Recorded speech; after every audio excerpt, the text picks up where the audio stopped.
Kenalkan, nama saya Messi Jacinda dengan NIM A1120231495. Pada video ini, saya akan mempresentasikan hasil analisis dataset dan pembangunan model mesin learning untuk memprediksi resiko penyakit stroke pada warga yang berkunjung ke Pospindu PTM menggunakan pendekatan CRS PDM. Untuk yang pertama adalah menentukan objektif bisnis.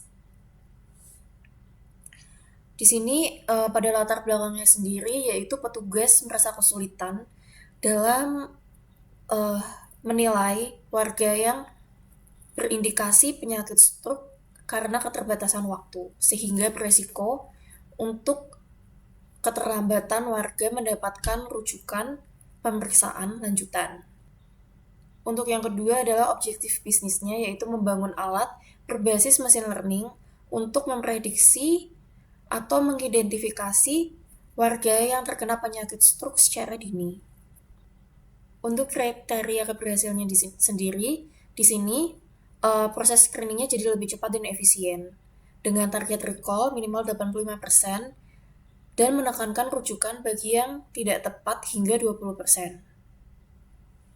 Untuk yang selanjutnya adalah menentukan tujuan teknis data science. Di sini untuk jenis masalahnya sendiri yaitu memprediksi kolom stroke dengan 1 yaitu sebagai stroke dan 2 dan 0 sebagai non-stroke.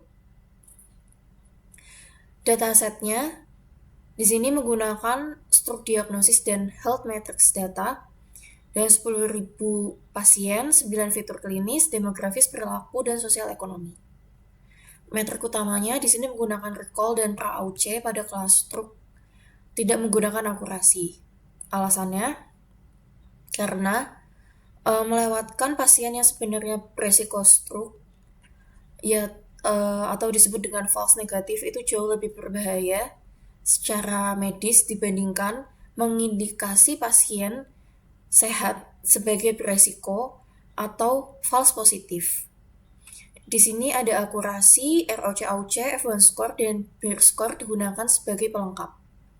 Untuk kriteria keberhasilannya sendiri yaitu recall kelas stroke setinggi mungkin dengan minimal recall-nya 85% dan nilai pra-AUC tinggi tanpa terjebak fenomena ROC illusion pada kondisi data yang tidak seimbang yaitu 29,78% stroke berbanding dengan 70,22% non-stroke. Untuk selanjutnya adalah menelaah data. Di sini yang pertama adalah memuat data menggunakan PDR CSV, yaitu dan selanjutnya adalah pemeriksaan tipe data dan dimensi menggunakan DF shape dan juga DF types. Untuk yang ketiga adalah statistik deskriptif fitur numerik. Di sini ada age, AVG glucose dan BMI. Yang terdapat ada mean, median, dan juga skew news. Dan yang keempat ada distribusi kelas targetnya yaitu stroke. Untuk outputnya sendiri di sini jumlah barisnya yaitu 10.000 dan jumlah kolomnya yaitu 10. Selanjutnya adalah tipe data tiap kolom. Di sini yang pertama ada tipe numerik yaitu ada age, ada BMI dan juga ada AVG glucose. Lalu ada yang bertipe objek, gender, sex dan juga smoking status. Nah, untuk yang bertipe objek di sini sendiri, saya tidak langsung menganggap kolom ini sebagai kategorikal. Nanti akan saya cek bahwa isinya ini memang kategorikal teks yang valid, bukan hanya angka yang tersimpan sebagai teks atau format tanggal saja. Dan untuk tipe yang lain di sini ada tipe biner, yaitu ada hypertension, ada heart disease dan juga ada diabetes, serta stroke sebagai targetnya. Lalu ada statistik deskriptif, fitur numerik dan juga skew news. Untuk skew-nya sendiri di sini mendekati 0 semua nilainya, yaitu umur 0,036949, ada AVG glucose yaitu 0,024586, BMI 0,040075. Yang artinya di sini tuh distribusinya tuh cukup normal dan juga tidak miring ke kanan ataupun ke kiri. Ini penting karena pada saat preprocessing nanti saya cukup pakai standar scalar biasa. Tidak perlu menggunakan transformasi log ataupun box-cox. Nah, untuk distribusi kelas targetnya sendiri, di sini tidak seimbang, yaitu jumlah yang non-stroke adalah 70,22% dan yang stroke ada di 29,78%. Saya tahu ini masalah kalau dibiarkan saja. Model ini bisa bias atau malas dalam memprediksi kelas minoritas dan cenderung selalu memprediksi non-stroke. Padahal kelas stroke sendiri yang justru lebih penting untuk dideteksi. Dampaknya akurasi ini tuh bisa terlihat tinggi, padahal recall pada kelas stroke ini tuh rendah. Nah, ini saya tangani dengan smooth di tahap modeling. Selanjutnya adalah visualisasi distribusi histogram untuk fitur numeriknya. Di sini ada distribusi H yang pertama. Nah, ini tuh puncak datanya berkisaran antara 60, 65 hingga 70 tahunan, yang dimana jumlah sampelnya mencapai titik tertinggi. Rentang populasi terbesarnya pada lansia yang berusia 50 tahun hingga 85 tahunan. Sedangkan untuk usia di bawah 50 tahun jumlahnya relatif lebih sedikit. Hal ini tuh mengindikasi bahwa data yang kita miliki didominasi oleh kelompok usia dewasa hingga usia lansia. Selanjutnya adalah distribusi AVG glukos. Di sini puncak distribusinya tuh sekitar 100 hingga 110-an. Sedangkan sebagian besar nilainya menyebar secara seimbang di kisaran 80 hingga kisaran 140. Dan sangat jarang ditemukan nilai ekstrem di bawah 50 dan di atas 160.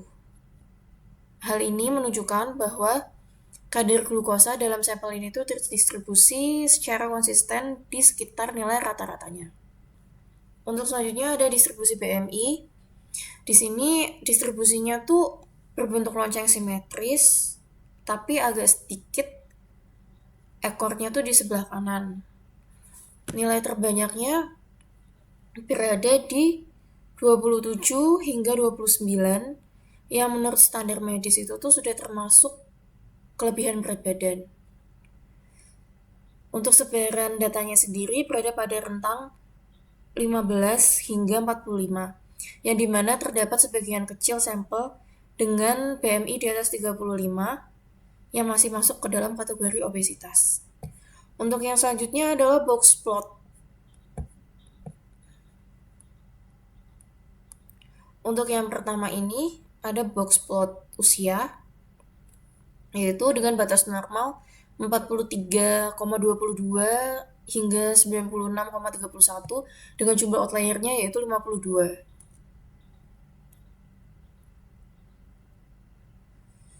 Nah, untuk yang pertama ini menunjukkan bahwa 50% data berada di tengah rentang usia 64 hingga 80 tahun kurang dengan garis median tepat di tengahnya. Untuk temuan outliernya di sini ditemukan titik-titik kecil di bawah whisker, yaitu di kisaran 45 tahun ke bawah hingga mendekati 30 tahunan, serta beberapa titik kecil di atas usia 95 tahunan.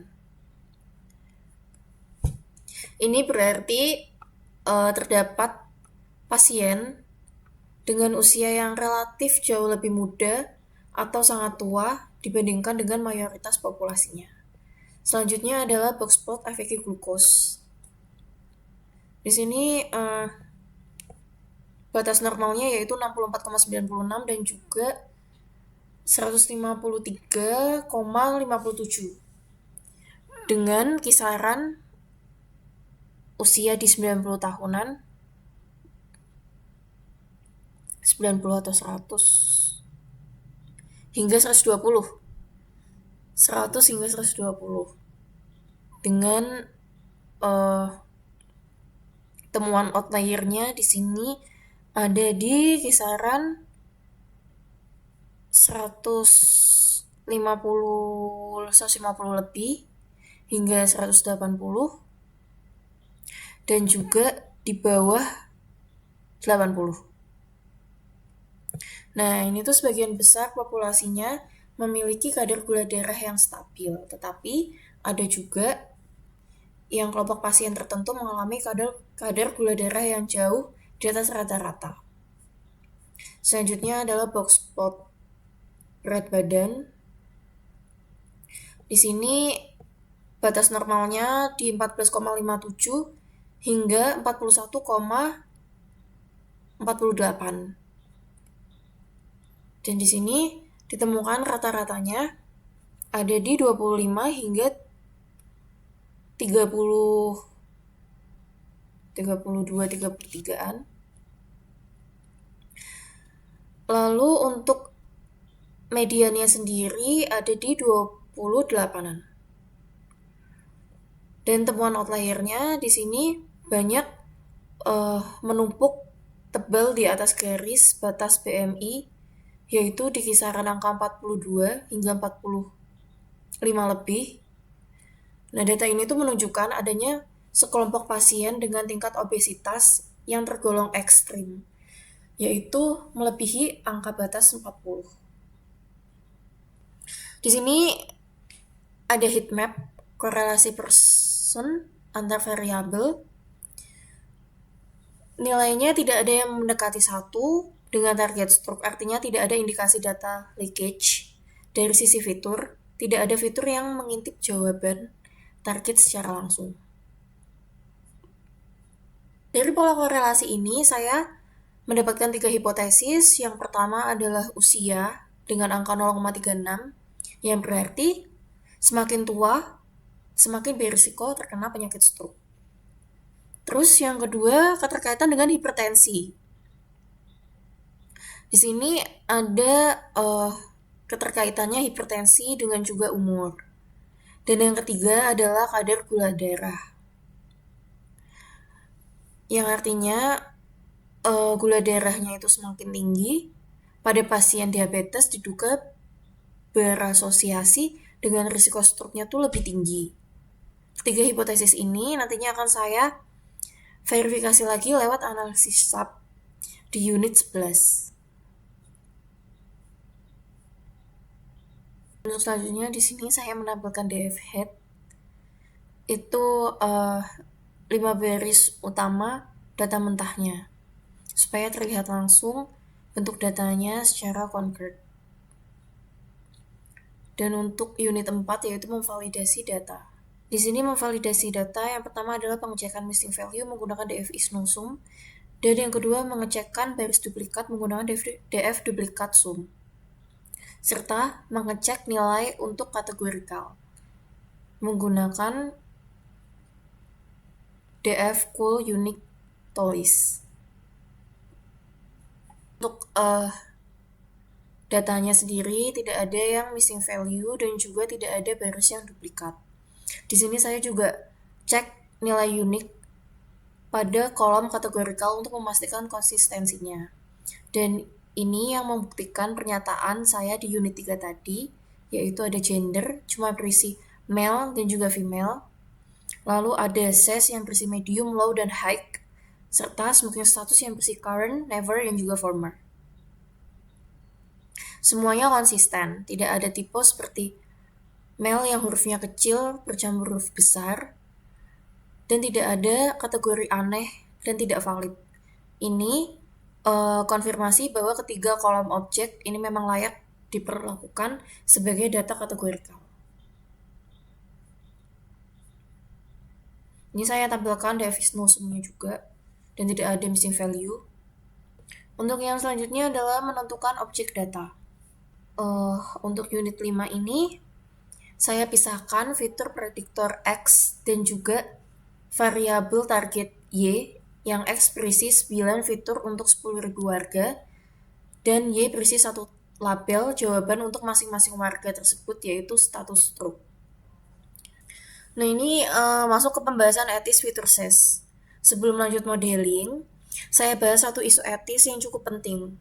Apakah fitur SES, status sosial ekonomi ini, boleh dipakai? Argumen mempertahankannya, SES ini berkorelasi dengan akses layanan kesehatan dan juga gaya hidup, yang secara medis relevan dengan resiko stroke. Menghapusnya itu beresiko membuat model kehilangan sinyal prediktif yang sah. Tapi ada juga risiko bias. Kalau dipertahankan, model ini bisa secara sistematis memprioritaskan atau mendeprioritaskan kelompok sosial ekonomi tertentu untuk dirujuk, yang justru bisa memperparah kesenjangan akses kesehatan. Keputusannya, SES ini tetap dipertahankan dalam pemodelan, dengan syarat diperlakukan pemantauan. Misalnya, membandingkan recall dengan kelompok SES pada tahap evaluasi atau review model, dan SES tidak dijadikan satu-satunya keputusan untuk rujukan. Model ini tetap berupa alat bantu prioritas, bukan pengganti keputusan tenaga medis. Untuk yang selanjutnya adalah membangun skenario model. Nah, di sini di dalam skenario model ini saya sengaja melakukan data splitting terlebih dahulu sebelum preprocessing. Saya bagi datanya menjadi 80% data latih atau 8.000 baris dan juga data ujinya 20% atau 2.000 baris. Menggunakan Stratify Y, saya pilih Stratified split karena targetnya tidak seimbang.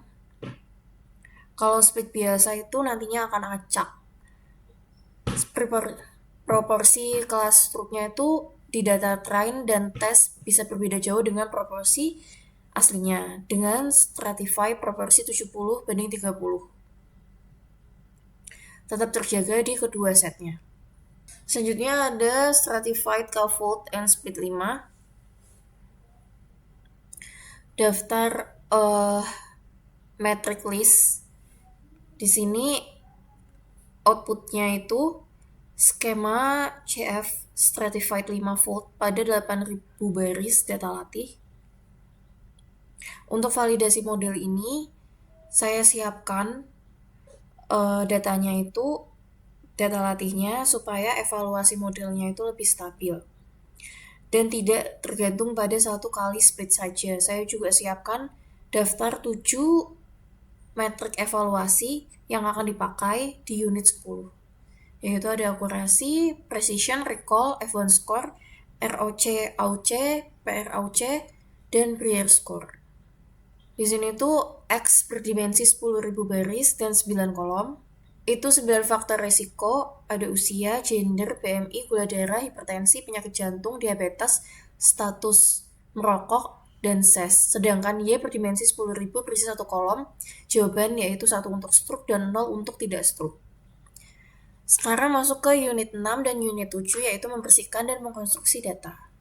Di sini saya menggunakan simple imputer untuk menangani missing value, walaupun pada data ini belum ada. Dan untuk unit 7 sendiri, saya pakai one hot encoder, drop first, untuk variabel kategorikan nominal, standard scholar, untuk variabel numerik, dan paststroke untuk variabel biner. Untuk kode ini, yaitu membangun kolom transformer yang menggabungkan ketiga perlakuan itu jadi satu objek preprocessing. Untuk kolom numeriknya ada age, FAQ college, dan BMI. Saya buat pipa lain kecil, berisi imputer, lalu scalar. Untuk selanjutnya, kolom numerik ini, untuk selanjutnya yaitu kolom kategorikal, yaitu ada gender, smoking, status, dan juga SES. Saya pakai one encoder dengan drop first supaya tidak terjadi dummy variabel. Nah, di sini tuh pentingnya terutama untuk model linear seperti logistic regression, untuk kolom biner, hypertension, heart disease, diabetes, saya biarkan pas stroke karena sudah dalam format 0 ataupun 1. Yang penting kolom transformer ini baru dipasang di sini.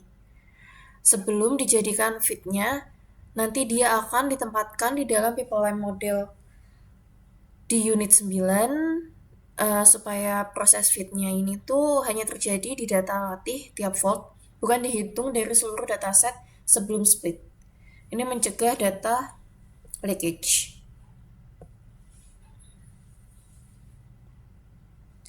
Untuk selanjutnya adalah membangun model. Nah, di sini menginstal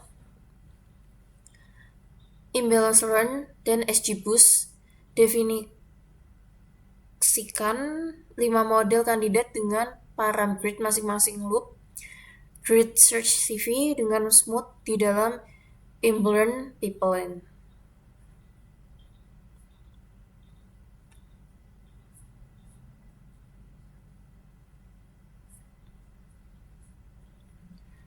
Dan untuk outputnya sendiri, di bagian pemodelan ini saya bandingkan 5 algoritma dari kategori berbeda, yaitu ada di logistic regression, random forest, SGBoost, gradient boosting, dan juga MLP.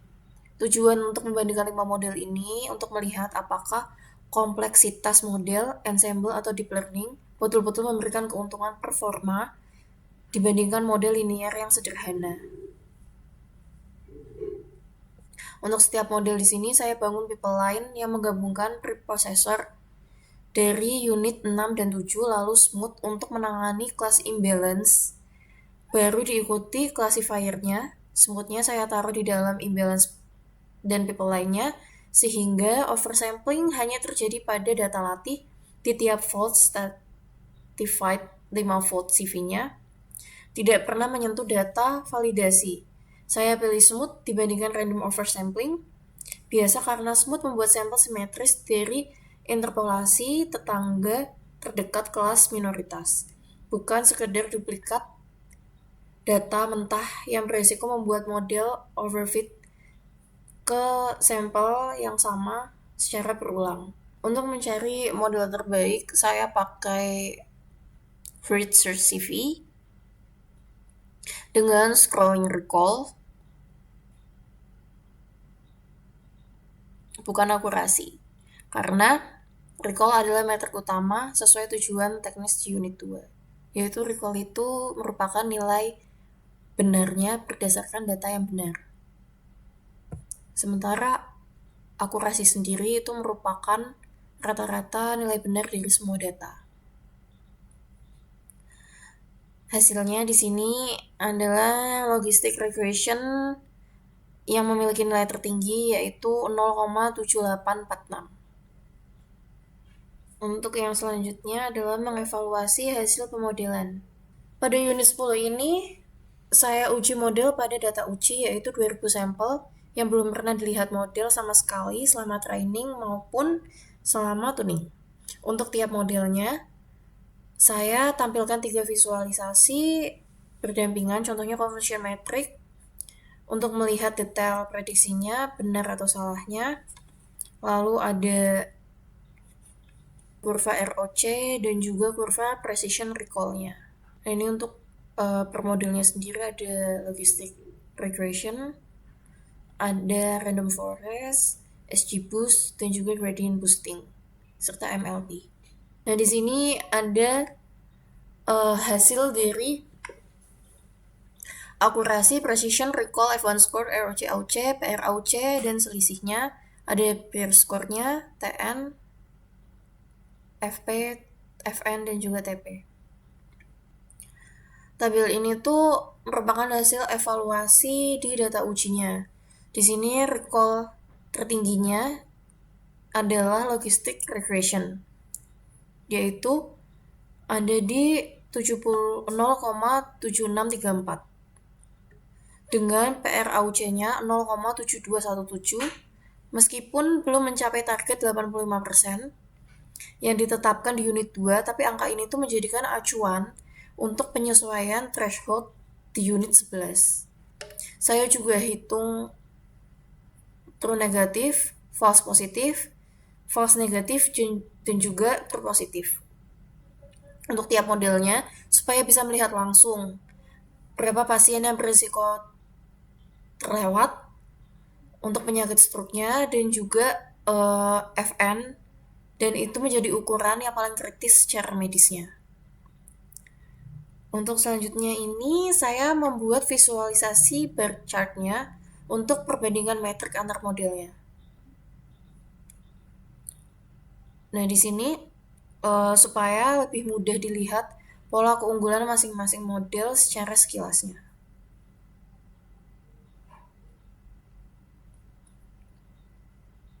Untuk selanjutnya adalah deteksi potensi ROC illusion. Selanjutnya adalah deteksi ROC illusion. Nah, di sini bagian ini tuh penting banget untuk menghubungkan evaluasi hasil dengan karakteristik data yang saya temukan di EDA. Karena target tidak seimbang, ROC, AUC, semua model terlihat tinggi yaitu di atas 0,80. Tapi itu bisa saja menipu. Saya hitung selisih ROC AUC dikurangi PR AUC untuk setiap modelnya dengan ambang batas 0,15. Sebagai indikasi ROC illusion, kondisi di mana model terlihat bagus dengan kategori aman dengan selisih tertinggi pada MLP-nya sebesar 0,1478 dan terendahnya pada logistic regression dengan 0,1256. Saya tetap laporkan angka ini sebagai transparan, bukan cuma melaporkan ROC AUC yang terlihat bagus. Nah, untuk ringkasan unit 10 sendiri, saya tetapkan 4 kriteria pemilihan model terbaik, yaitu recall tertinggi, kalibrasi terbaik dilihat dari Paris score terendah, paling aman dari ROC illusion yang dilihat dari selisih terkecil, dan rekomendasi akhir yang memenuhi target recall di atas 85%, serta tidak menunjukkan ROC illusion dan punya Paris score yang relatif rendah. Untuk unit 11 sendiri, melakukan proses review pemodelan. Di unit ini, saya melakukan review menyeluruh terhadap model. Pertama, saya jelaskan lagi desain pipeline yang sudah anti-leakage sejak awal. Inputer dan scaler ada di dalam kolom transformer sehingga hanya di-feed dari data latihnya tiap volt. Smooth ada di dalam Imbalance pipeline bersama grid search CV, sehingga oversamplingnya hanya terjadi di data latih. Dan X-test serta Y-test dikunci sejak unit 8, baru dipakai pertama dalam unit 10 untuk evaluasi akhir. Tidak pernah dipakai untuk fitting apapun sebelumnya. Dan untuk selanjutnya adalah membandingkan recall dengan ROC, AUC pada data train versus data test untuk mendeteksi overfitting.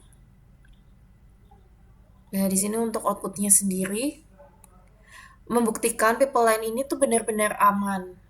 Saya bandingkan score recall dan ROC, AUC pada data latih versus data ujinya. Gapnya kecil, di bawah 0,04 untuk logistic regression,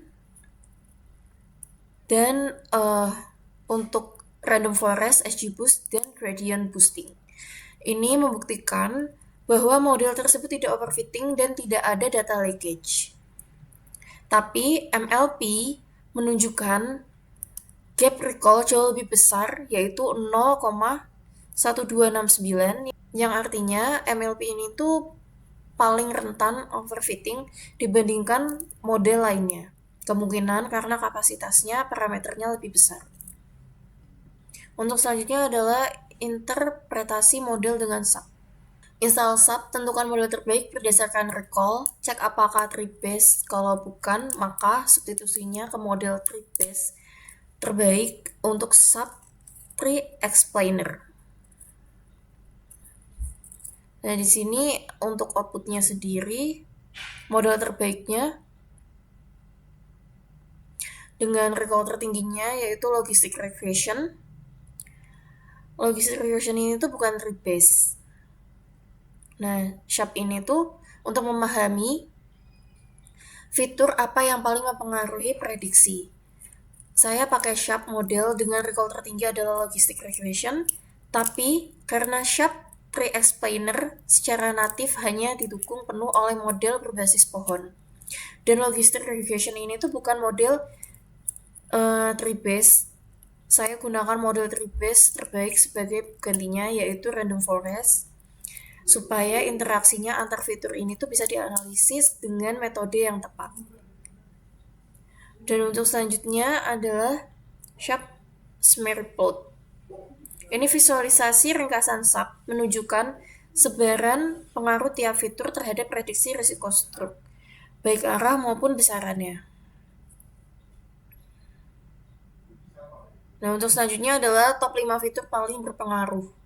5 fitur ini tuh paling berpengaruh menurut Sharp adalah hypertension, heart disease, age, diabetes, dan juga FEG glucose. Dan itu konsisten dengan hipotesis awal di unit ketiga. Usia dan kondisi medis itu seperti hipertensi memang menjadi faktor risiko dominan sesuai dengan literatur medis yang mengenai penyakit stroke. Untuk selanjutnya adalah hitung SAP interaction values dengan mengambil 5 pasangan fitur dengan interaksi terkuat. Nah, di sini saya perdalamkan lagi menghitung interaksi antar fitur pasangan dengan interaksi terkuat dalam age dengan hypertension, disusul dengan hypertension dengan heart disease. Ini memverifikasi hipotesis keduanya saya di unit 3 bahwa kombinasi usia lanjut dan riwayat hipertensi punya efek interaksi yang memperbesar risiko stroke dibandingkan masing-masing faktor secara terpisah. Untuk selanjutnya adalah rekomendasi threshold klasifikasi. Ini tuh ada beberapa threshold klasifikasi selain default 0,5. Untuk model terbaik logistic regression, pada threshold 0,3 recall naik jadi 0,9379. Tapi precisionnya turun ke 0,45556 pada threshold 0,4. Di sini recallnya ada di 0,8658 dan precisionnya ada di 0,5049. Ini sudah melampaui target recall 85% di unit kedua. Dan untuk rekomendasinya sendiri,